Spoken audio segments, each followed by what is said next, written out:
Oi, pessoal, boa tarde, tudo bem? Vamos dar continuidade à nossa aula online. Vamos falar hoje sobre o capítulo 9, documentos. Vamos falar que tipos de documentos a secretária trabalha no dia a dia dela. Vamos lá. Primeiro, a gente vai falar que documento é toda declaração feita por escrito, tá? E vamos começar falando na aula de documento sobre uma coisa muito importante que as pessoas não levam em consideração. Tudo que a gente escreve é documento. Toda declaração escrita é documento. Seja ela num papel de sulfite, seja ela no WhatsApp, seja ela por e-mail, seja ela numa rede social, seja no papel de pão, seja num bilhetinho, é documento e pode ser utilizado como prova. Por isso que eu falo, tomem muito cuidado com o que vocês escrevem e para quem vocês escrevem. Porque tudo que você falar, escrito, de forma escrita, fica como um documento e pode ser utilizado contra você. Então aí fica a dica para quem está acostumado a escrever o que quer, o que pensa, o que acha, em qualquer lugar, inclusive pelo WhatsApp, inclusive em rede social, inclusive via e-mail, e acha que não tem nenhum tipo de significado ou nenhum tipo de validade. Hoje, até documento escrito pelo WhatsApp tem validade judicial. Então, cuidado. Eu falo que quando a gente vai discutir com alguém no WhatsApp ou quando vai mandar um e-mail que tá muito irritado e sai falando um monte de abobrinha, aquilo pode ser impresso e pode ser levado como prova num tribunal. Então, cuidado, qualquer declaração escrita é um documento, tá? Então, quais são os documentos comerciais mais usuais? A gente vai falar na aula de hoje, quais são os mais utilizados dentro das empresas. Muito importante a gente saber que todo documento ele segue uma etiqueta da boa escrita. Que etiqueta é essa? É a conduta, é a forma como a gente tem que trabalhar a escrita de um documento.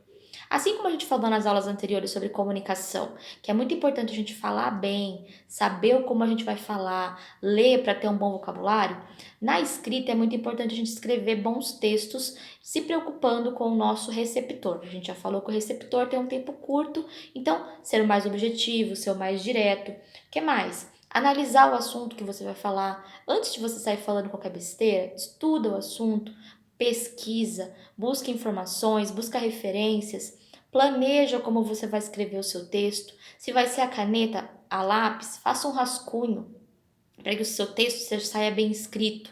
Se vai ser no computador, digita no Word ou no bloco de notas um modelo, depois você edita esse texto, verifica começo de frase, meio de frase, parágrafo, ponto, se tem acento, se não tem acento, se a palavra está certa, se está errada, passa o revisor de texto. Hoje em dia, a maior parte dos computadores já tem revisão automática. Mas se você não tem, vai ser isso no caderno, leia o texto, revise o texto para ver se não tem nenhuma palavra escrita de forma errada. Ficou com dúvida? Vai procurar no Google, tá? Use frases curtas, não se delongue muito no assunto, já que o tempo do receptor é curto. Nunca expresse opinião pessoal em documentos. Diferente de uma dissertação, que é o que a gente fez, que você pode expor a sua opinião sobre um assunto, um documento comercial nunca vai conter a sua opinião, porque ele é de uso da empresa. Então a sua opinião não interfere em nada. Você não tem que expressar a sua opinião no documento. Você guarda ela para você. Então nunca ela vai ser colocada no documento da empresa. Cuidado com a estética. Se vai escrever, é aquilo que eu sempre falo para vocês em todas as atividades. Cuidado com a letra. Gente, por favor, tem atividade que eu não consigo ler de vocês. Não consigo, não consigo. A letra é ilegível. Não tem como ler. E aí, eu, professora, não tenho muito o que fazer. Eu tenho só que descontar ponto ou não conseguir avaliar. A mesma coisa se você pegar um documento mal escrito e for para uma outra pessoa que vai ler e não conseguir entender, ela não vai te compreender. Ela simplesmente não vai dar prosseguimento na sua solicitação porque ela não entendeu o seu documento. Então, um texto bem escrito à mão, sim, tem que ter preocupação com a estética da letra. Então, professora, você não vai corrigir porque você não quer? Não, não vou corrigir porque não sou obrigada a tentar entender uma letra que eu não consigo enxergar ou que eu não consiga interpretar a grafia. As letras, elas foram determinadas de uma forma escrita correta para você escrever justamente por isso, para que ela possa ser entendida. Se ela não está escrita corretamente, ninguém é obrigado a entender. E aí falo por mim e falo por qualquer um que for receber um documento de uma empresa.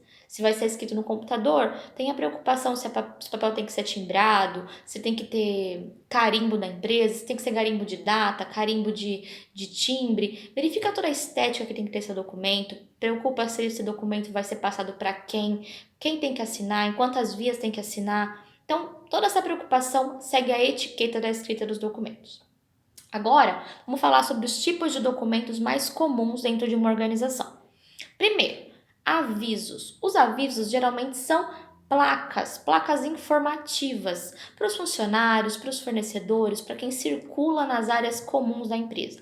Geralmente eles são placas. Por exemplo, se você entra numa empresa informando qual é a entrada, qual é a saída, proibido fumar, onde fica o hidrante, área restrita de funcionários geralmente tem algumas portas, se o local tá molhado, área úmida. Então, são informativos, são avisos feitos através de placas. Podem ser placas impressas, como ser placas compradas, mas as placas estão ali por algum motivo, então não deixa de ser um aviso.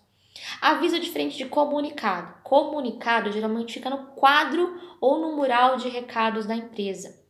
Esse comunicado são informativos que são deixados pela empresa, geralmente para os funcionários, como por exemplo reuniões, eventos que venham a acontecer futuramente, vagas disponíveis dentro da empresa para quem o funcionário possa se candidatar, por exemplo, plantão de dúvidas para convênio médico, convênio odontológico, cardápio do refeitório, sobre qual é o almoço do dia. Tudo isso são comunicados que a empresa vai fazer, geralmente ficam no mural, que é sempre colocado no local de maior visibilidade da empresa, ou no refeitório, ou no hall de entrada, ou no local onde tem uma maior circulação dos funcionários, é onde fica o mural de comunicados. Próximo documento, vamos lá. Peraí.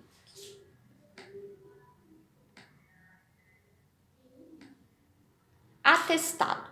O que é o atestado? O atestado é um documento que é dado por uma autoridade competente para ser entregue para a empresa. Então, atestado, geralmente, qual é o mais comum que a empresa vai receber, que a secretária vai recolher? É o atestado médico, né? Se o funcionário falta, ele vai levar o atestado médico para a empresa e a secretária muitas vezes vai receber esses atestados, vai entregar no RH, se a empresa for muito grande. Se a empresa for pequena, o funcionário nem passa pela secretária, ele vai passar direto o atestado para o RH. Se a empresa for maior, com muitos departamentos, a secretária reúne esses atestados e entrega no RH. Atestado de boa conduta, atestado de óbito. Se alguém da família venha a falecer, o funcionário vai faltar alguns dias, precisa entregar um atestado de óbito. Então, um atestado é alguém atestando algo e que vai assinar. Atesto para esses devidos fins que a pessoa não pode vir trabalhar hoje porque estava doente. Qual é o CID da doença, por exemplo, quantos dias tem que ficar afastado. Então, o médico atestou que o funcionário está doente, por isso não pode trabalhar. O cartório vai atestar o falecimento de alguém ou o nascimento de alguém e vai colocar lá naquele documento, tá? Então, o atestado de óbito geralmente é para informar o falecimento e é lavrado no cartório, por exemplo. Além do atestado, tem a declaração. O que é a declaração? É a confirmação da existência ou não de uma situação ou fato. Então, declaração, por exemplo, vocês são alunos na escola, vocês precisam levar para a empresa onde vocês trabalham uma declaração de que vocês estão estudando. A escola vai emitir uma declaração com o nome da escola, informando os dados do estudante, qual o período que o estudante estuda na escola, o dia da semana que ele frequenta, a carga horária do curso. Para quem faz faculdade, a mesma coisa. A faculdade emite uma declaração onde o funcionário está estudando e precisa, por exemplo, do vale transporte para poder ser utilizado para ir para a escola, por exemplo, né? Ou então uma declaração para que o funcionário possa já ingressar no cargo porque ele já está graduando, né? Ele não se formou ainda, ele não tem o diploma, mas ele pega a declaração no curso ou na faculdade, leva até a empresa e com essa declaração ele pode participar de um processo seletivo. Então, quem está declarando? A escola ou a faculdade está declarando que o aluno faz parte do quadro de alunos dela e vai ser apresentado, por exemplo, para a empresa. Então, a declaração é a confirmação ou existência de uma situação. Nota promissória ou recibo. O que seria esse documento? Geralmente é um documento que é utilizado para transações que são pagas em dinheiro à vista. A secretária, por exemplo, ela recebe não, desculpa, ela faz algumas pequenas compras, aonde ela pode pagar com dinheiro físico ou então com cartão corporativo da empresa. Toda vez que ela efetuar alguma compra, ela vai pedir para o estabelecimento que fez a venda o recibo, ela vai assinar, fica como havia, e esse recibo fica para a empresa. Se ela for fazer esse recibo, ela emite um recibo no computador, digita um recibo, colocando para quem ela pagou, se a empresa às vezes não emite nota, né? Faz um recibo simples, ou então aquele recibo de talonário serve também, informando que ela pagou um valor ao prestador de serviço, e o prestador de serviço vai assinar essa nota e ela vai colocar lá no caixa financeiro para que ela possa depois ter o recebimento desse caixa novamente a cada quinzena ou a cada mês, de acordo com o fluxo que ela vai ter de recebimento desse dinheiro. Mas toda secretária administra um pequeno caixa interno. Para pequenas compras, serviços como, por exemplo, pedir água, chaveiro, comprar alguma coisa para café, ela acaba comprando e esses recibos de mercado servem como nota promissória ou recibo. Alguns estabelecimentos ou alguns prestadores de serviço não emitem nota. Não emitindo nota, a secretária faz essa nota, pede para o prestador de serviço assinar e essa nota tem validade para o financeiro para justificar a saída do dinheiro do caixa. Tudo bem? Procuração. A procuração a secretária não faz, tá? Quem dá a procuração, por exemplo, é um cartório. Mas, por exemplo, se acontecer de um diretor, de um supervisor e viajar, ficar fora do país e pedir para que a secretária redige uma procuração, ele vai entregar para ela um modelo e ela vai redigir, ou ela até mesmo pode procurar um modelo na internet. Tem um monte de modelo de procuração na internet. O que é dar a procuração a alguém? É você dar plenos poderes para outro para poder atuar em seu nome. As procurações são muito comuns, por exemplo, para movimentação bancária, compra e venda de imóveis, então, ou até mesmo para assinar documentos. Então, se o supervisor vai viajar, ele precisa deixar alguém no lugar dele, ele vai dar uma procuração a esse terceiro para que possa agir em seu nome. Então, o que ele vai fazer? Vai falar para a secretária redigir dados, por exemplo, eu, fulano de tal, na ausência, autorizo o ciclano a fazer as transações da empresa em meu nome, no período tal a tal, pois estarei fora do país. Ele informa o porquê que ele está dando poderes e que poderes ele vai dar. Geralmente a procuração tem que informar quais são os poderes que ele pode fazer, se tem alguém mais que vai fiscalizar esse poder, por exemplo, às vezes a empresa nomeia duas pessoas para tomar conta, uma é a oficial e a outra é a conferente, para que não haja desvio de dinheiro, para que não haja fraude de processo. Mas a procuração é sempre uma pessoa dando poder a outra em seu nome de fazer o que ela quiser. Há um tempo atrás, as procurações elas não tinham prazo de validade. Hoje, toda procuração tem data de validade de no máximo 6 meses. Passou desse prazo, a procuração ela se expira automaticamente. Professora, mas e se eu for ficar mais que 6 meses fora do país? Se você tiver alguma empresa, você tem que voltar, tem que retornar, revalidar a sua procuração e sair do país de novo. Senão, realmente, você não permanece por mais de 6 meses fora se você precisar que alguém tome conta para você. Não existe mais uma procuração que é estendida por muito tempo. Justamente pelo fato de que às vezes a pessoa voltava, a procuração continuava valendo e a pessoa vendia imóvel, podia comprar bens em nome de outro porque tinha uma procuração. Tudo bem? Então a procuração hoje tem validade de no máximo 6 meses. Certificado. Certificado a secretária também não redige, ela só acompanha. O que é um certificado? O certificado é um documento registrado que atesta o conhecimento adquirido. Na nossa escola, por exemplo, a secretária, ela faz os certificados, porque a escola trabalha com a área de ensino. Mas numa empresa, por exemplo, a secretária vai receber os certificados dos funcionários. Eles foram fazer algum curso externo, passaram por alguma reciclagem, ela pode sim fazer um certificado e pedir para a diretoria assinar. Mas geralmente tem a área de RH que faz isso. Faz os certificados, ou então ela vai receber os certificados dos funcionários para entregar para o RH. Mas ela não redige esse documento, geralmente ela só recebe e despacha para os departamentos responsáveis. O certificado não é um documento que é comum da secretária redigir. Próximo documento. Certidão. A certidão é uma declaração legal registrada em livros oficiais. A certidão também não é emitida pela secretária. Geralmente ela vai montar o modelo ou então ela vai pedir no cartório. Uma certidão negativa de débito, por exemplo. Geralmente quando você vai fazer a apresentação, a venda de um imóvel, você precisa da certidão negativa de débito para poder fazer a venda. Quer dizer que você não tem nenhum imposto desse imóvel em aberto e, portanto, você pode vender.